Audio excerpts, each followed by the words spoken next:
A ver, pensemos en esto por un segundo. Antes de los años 40, si alguien quería describir cómo interactuaban las partículas más pequeñas del universo, bueno, era una pesadilla matemática. Hablamos de páginas y páginas de ecuaciones súper complejas solo para entender un evento muy simple. Entonces surgió una pregunta que lo cambió todo. ¿Y sí? ¿Y si en lugar de perdernos en ese mar de números, pudiéramos dibujarlo? ¿Será que existe una forma de ver esa danza invisible? ¿De traducir toda esa matemática en una imagen, en algo que nos guíe?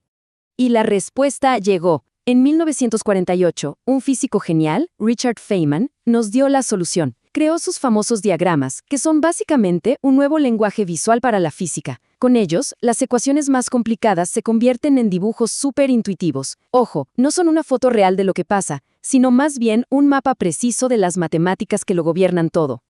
Ok, entonces, si es un lenguaje, tiene sus reglas, ¿no? Su gramática. Vamos a meternos de lleno en eso. Para poder leer la historia que cuenta cada diagrama, necesitamos conocer a los personajes y las reglas del juego. Y van a ver que es mucho más sencillo de lo que suena. Primero, los protagonistas, los fermiones.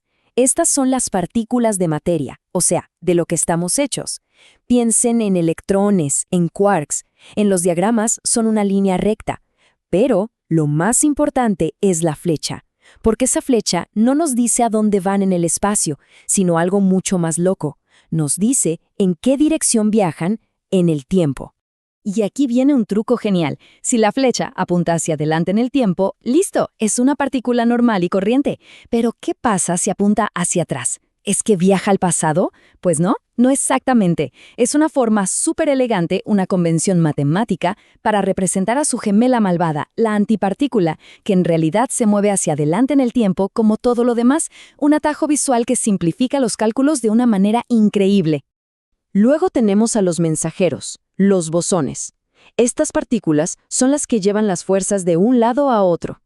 Por ejemplo, una línea ondulada casi siempre es un fotón, el mensajero de la fuerza electromagnética.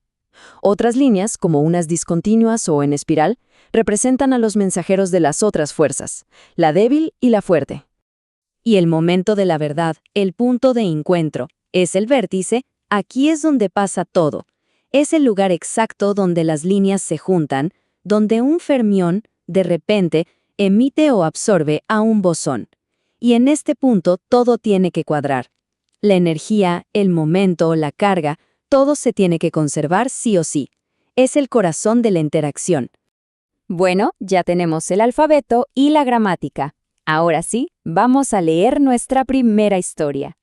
Veamos un ejemplo clásico para entender cómo todas estas piezas se unen para contar lo que pasa en el mundo real. Imaginen la escena. 2 electrones se van acercando. De pronto, ¡pum!, primer vértice. Uno de ellos lanza un fotón. Este fotón, el mensajero, viaja hasta el otro electrón y ¡pum!, segundo vértice. Es absorbido. El resultado, los 2 electrones cambian de dirección y se alejan, se acaban de repeler. Esto es increíble porque nos muestra que la repulsión no es una fuerza mágica a distancia, es un intercambio, un toma y daca de partículas. Pero a ver, ese fotón que se intercambió es un poco especial. Lo llamamos partícula virtual, y esto es clave. No es un fotón que podamos detectar con una cámara. Es más bien como una onda en el agua, una perturbación matemática que tiene que estar ahí para que la cuenta salga bien. Existe solo para conectar el principio y el final de la historia, dentro del diagrama. Hasta ahora, todo muy visual, ¿verdad? Pero lo verdaderamente poderoso de estos diagramas es que no son solo un dibujo bonito. No. Cada diagrama es en realidad una receta, paso a paso, para hacer un cálculo matemático muy preciso. Veamos cómo pasamos del dibujo a los números. Es como un código secreto. Cada parte del dibujo, cada línea de fermión, cada línea de bosón, cada vértice, se traduce directamente a un pedacito de una ecuación. Cuando juntamos todos esos pedacitos, el diagrama nos da un número complejo que se llama amplitud de probabilidad. Y la magnitud al cuadrado de ese número, eso es lo que nos da la probabilidad de que todo esto realmente suceda.